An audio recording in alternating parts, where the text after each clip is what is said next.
Hi friends, welcome to Leenu's kitchen. അപ്പോൾ ഞാൻ നേരത്തെ ഒരു ബട്ടർ ചിക്കൻ പിസ്സ ഇട്ടിട്ടുണ്ടായിരുന്നു. അപ്പോൾ ഞാൻ പറഞ്ഞിട്ടുണ്ടായിരുന്നു ഞാൻ വേറൊരു പിസ്സ ആയിട്ട് വരുന്നതായിരിക്കും. ഇതൊരു സീരീസ് പോലെ ചെയ്യുന്നുണ്ട്. അപ്പോൾ ഇന്ന് ഞാൻ വന്നേക്കുന്നത് കുട്ടികൾക്ക് ഇഷ്ടപ്പെട്ട മാർഗരീറ്റ പിസ്സയായിട്ടാണ്. അപ്പോൾ ഇത് ഈസി ആയിട്ട് വീട്ടിൽ തന്നെ എങ്ങനെ ഉണ്ടാക്കാം എന്ന് നമുക്ക് നോക്കാം. അപ്പോൾ ആദ്യം തന്നെ നമുക്ക് പിസ്സയുടെ ബേസ് ഉണ്ടാക്കിയെടുക്കാം. അപ്പോൾ അതിന് വേണ്ടി ഞാൻ ഇവിടെ ഒരു ബൗളിലേക്ക് 2.5 കപ്പ് മൈദ ചേർക്കുന്നുണ്ട്. അതിൻ്റെ കൂടെ തന്നെ 1 ടീസ്പൂൺ ആക്റ്റീവ് ഡ്രൈ ഈസ്റ്റ്, പിന്നെ 2 ടീസ്പൂൺ പഞ്ചസാര, 1/2 ടീസ്പൂൺ ഉപ്പ് ഡയറക്റ്റ്ലി ഈസ്റ്റിൻ്റെയും ഷുഗറിൻ്റെയും പുറത്തോട്ട് ഇടരുത്, വേറെ ഒരു സൈഡിലേക്ക് മാറ്റിയിടുക. പിന്നെ 2 ടേബിൾ സ്പൂൺ ഒലിവ് ഓയിൽ. അപ്പോൾ ഇതെല്ലാം കൂടെ നന്നായിട്ടൊന്ന് മിക്സ് ചെയ്യുക. എന്നിട്ട് ഇത് കുഴച്ചെടുക്കണം. അപ്പോൾ കുഴച്ചെടുക്കാൻ വേണ്ടിയിട്ട് ഇളം ചൂടുവെള്ളം ചേർത്ത് കൊടുക്കണം. ആവശ്യമനുസരിച്ച് വെള്ളം ഒഴിച്ചു കൊടുക്കുക. ആദ്യം കുറച്ച് ഒഴിച്ചിട്ട് ഒന്ന് കുഴച്ചെടുക്കുക. പിന്നെ കുറേശ്ശെ ഒഴിച്ച് ഇത് നല്ലൊരു സോഫ്റ്റ് ഡോ ആക്കി കുഴച്ചെടുക്കുക. അപ്പോൾ ഇത് നല്ല സോഫ്റ്റ് ആയിരിക്കണം, സ്മൂത്ത് ഡോ ആയിരിക്കണം. കുറച്ച് നേരം ഒന്ന് കുഴച്ചെടുക്കുക. അപ്പോൾ എനിക്കിവിടെ നല്ലൊരു സ്മൂത്ത് ഡോ ആയി കിട്ടിയിട്ടുണ്ട്. അപ്പോൾ ഇനി നമുക്കിത് റെസ്റ്റ് ചെയ്യാൻ വെക്കാം. 1 മണിക്കൂർ തൊട്ട് 2 മണിക്കൂർ വരെ വെക്കാം. അതായത് ഇത് ഡബിൾ ആവണം സൈസിൽ. ആൻഡ് ഇത് വെക്കുമ്പോൾ ഒരു ബൗളിൽ ഒലിവ് ഓയിൽ ഒന്ന് തേച്ച് കൊടുക്കുക. അതായത് ബൗളിൽ മൊത്തം ഒന്ന് സ്പ്രെഡ് ചെയ്ത് കൊടുക്കുക. ആൻഡ് നമ്മൾ ഉണ്ടാക്കിയേക്കുന്ന ആ ഡോയിലും കൂടെ ഒന്ന് കുറച്ച് ഒലിവ് ഓയിൽ സ്പ്രെഡ് ചെയ്ത് കൊടുക്കുക. എന്നിട്ട് ഇതൊരു തുണി വെച്ച് ഒന്ന് കവർ ചെയ്ത് വെക്കുക. നനഞ്ഞ തുണി അല്ലെങ്കിൽ ഒരു ക്ലിംഗ് റാപ്പ് വെച്ചിട്ട് അടച്ചു വെച്ചാലും മതി. ഒരു വാം സ്ഥലത്ത് വെച്ചേക്കണം. അപ്പം അങ്ങനെ നമ്മുടെ പിസ്സ ബേസ് നമുക്ക് റെസ്റ്റ് ചെയ്യാൻ വെക്കാം. അപ്പോൾ ഒരു 2 മണിക്കൂറിന് ശേഷം നമ്മുടെ പിസ്സ ബേസ് ഒന്ന് തുറന്നു വെക്കാം. ഇത് പൊങ്ങി വന്നിട്ടുണ്ട്, നല്ല സോഫ്റ്റ് ആയിട്ടും ഇരിപ്പുണ്ട്.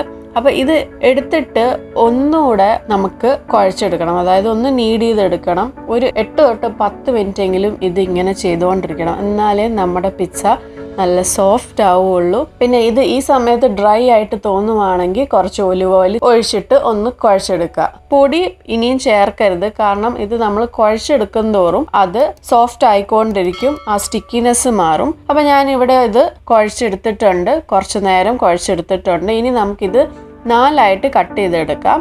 അപ്പം നിങ്ങളുടെ പാനിൻ്റെ സൈസ് അനുസരിച്ചിരിക്കും. നിങ്ങൾക്ക് ഇപ്പോൾ വേണമെങ്കിൽ 3 പിസ്സയാക്കാം, അല്ലെങ്കിൽ 4 പിസ്സയാക്കാം. എൻ്റെ പാനിൻ്റെ സൈസ് അനുസരിച്ച് എനിക്ക് 3ഓ 4ഓ ഉണ്ടാക്കാം. ഞാനിവിടെ കട്ട് ചെയ്തതിന് ശേഷം ഇത് വീണ്ടും ഒന്ന് റൗണ്ട് ആക്കി കൊടുക്കുന്നുണ്ട്.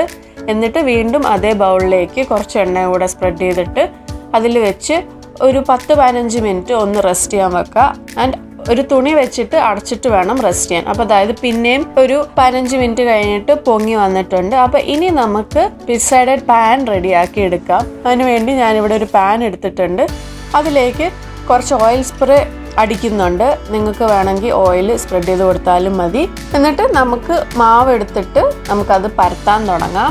അപ്പോൾ മാർഗരീറ്റ പിസ്സ ഉണ്ടാക്കുമ്പോൾ അതിൻ്റെ ക്രസ്റ്റ് കുറച്ച് തിക്കായിരിക്കുന്നതാണ് നല്ലത്. അതായത് ഒരു പാൻ ക്രസ്റ്റാണ് നല്ലത്. തിൻ ക്രസ്റ്റ് ഉണ്ടാക്കുന്നതിനെക്കാട്ടി നല്ലത് ഇച്ചിരി കട്ടിയുള്ള ഒരു ക്രസ്റ്റാണ് നല്ലത്. ഞാനിവിടെ 4 ആയിട്ട് ഇത് സെപ്പറേറ്റ് ചെയ്തിട്ടുണ്ട്. വേണമെങ്കിൽ നിങ്ങൾക്ക് 3 ആയിട്ടും സെപ്പറേറ്റ് ചെയ്യാം. എന്നിട്ട് കുറച്ച് തിക്കായിട്ട് ഉണ്ടാക്കിയെടുക്കാം. അപ്പോൾ ഞാനിവിടെ മാവ് ഇപ്പോൾ പരത്തി എടുക്കുന്നുണ്ട്. ഇത് കുറച്ച് ഞാൻ പറഞ്ഞ പോലെ കുറച്ച് തിക്കായിട്ട് എടുക്കുന്നുണ്ട്. എന്നിട്ട് അത് നമ്മുടെ പിസ്സ പാനിലേക്ക് നമുക്ക് വെച്ച് കൊടുക്കാം. എന്നിട്ട് ജസ്റ്റ് കുറച്ച് സൈഡിലേക്ക് ഞാനൊന്ന് സ്പ്രെഡ് ചെയ്ത് കൊടുക്കുന്നുണ്ട്. ഒത്തിരി സ്പ്രെഡ് ചെയ്ത് കൊടുക്കുന്നില്ല, ജസ്റ്റ് ഒന്ന് പൊക്കി വെക്കുന്നുണ്ട്. എന്നിട്ട് അതിലേക്ക് ഞാൻ കുറച്ച് പിസ്സ സോസ് സ്പ്രെഡ് ചെയ്ത് കൊടുക്കുന്നുണ്ട്. അപ്പോൾ മാർഗരീറ്റ പിസ്സ ആകുമ്പോൾ കൂടുതൽ ഇൻഗ്രീഡിയൻസ് ഒന്നുമില്ല, ജസ്റ്റ് പിസ്സ സോസും പിന്നെ ചീസും പിന്നെ കുറച്ച് ഹെർബ്സും. അതുകൊണ്ടാണ് കുട്ടികൾക്ക് ഇഷ്ടവും. അപ്പോൾ ഞാൻ പിസ്സ സോസ് സ്പ്രെഡ് ചെയ്തതിന് ശേഷം ഞാൻ കുറച്ച് ഗ്രേറ്റഡ് ഷെഡാർ ചീസ് ഇട്ട് കൊടുക്കുന്നുണ്ട്. അപ്പോൾ നിങ്ങളുടെ കയ്യിൽ ഏത് ചീസാണോ അത് ഇട്ട് കൊടുക്കാം. പിന്നെ അത് മെൽറ്റ് ആവുന്ന ചീസായിരിക്കണം, അത്രയേ ഉള്ളൂ. അപ്പോൾ ചീസ് സ്ലൈസ് ആണെങ്കിലും അതൊന്ന് മുറിച്ചിട്ട് കൊടുത്താലും മതി. അതിനുശേഷം ഞാൻ കുറച്ച് ഒറിഗാനോ ഇട്ട് കൊടുക്കുന്നുണ്ട്. പിന്നെ കുറച്ച് ഡ്രൈഡ് പാഴ്സ്ലിയും, കുറച്ച് ഇറ്റാലിയൻ സീസണിങ്. നിങ്ങളുടെ കയ്യിൽ ഇറ്റാലിയൻ സീസണിങ് ഇല്ലെങ്കിൽ അത് ഒഴിവാക്കാം. കുറച്ച് റെഡ് ചില്ലി ഫ്ലേക്സും,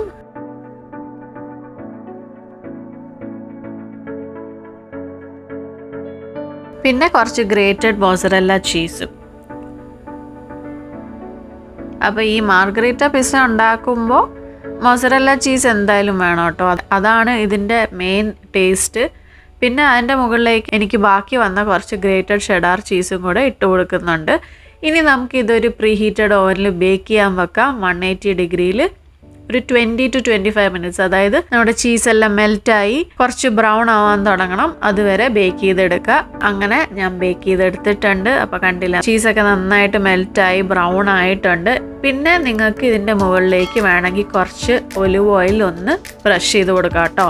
അപ്പോൾ ദാ നമ്മുടെ മാർഗരീറ്റ പിസ്സ റെഡി ആയിട്ടുണ്ട്. ഇത് കുട്ടികൾക്ക് തീർച്ചയായിട്ടും ഇഷ്ടപ്പെടും. ഭയങ്കര ചീസി ബട്ട് സിമ്പിൾ. എല്ലാവരും ഈ simple and tasty margherita pizza try ചെയ്ത് നോക്കുക. ട്രൈ ചെയ്തിട്ട് നിങ്ങളുടെ ഫീഡ്ബാക്ക് അറിയിക്കാനും മറക്കല്ലേ. അപ്പം ഞാൻ വേറൊരു പിസ്സ റെസിപ്പിയുമായിട്ടും വരുന്നുണ്ടാവും. അപ്പോൾ ടിൽ ദെൻ ടേക്ക് കെയർ.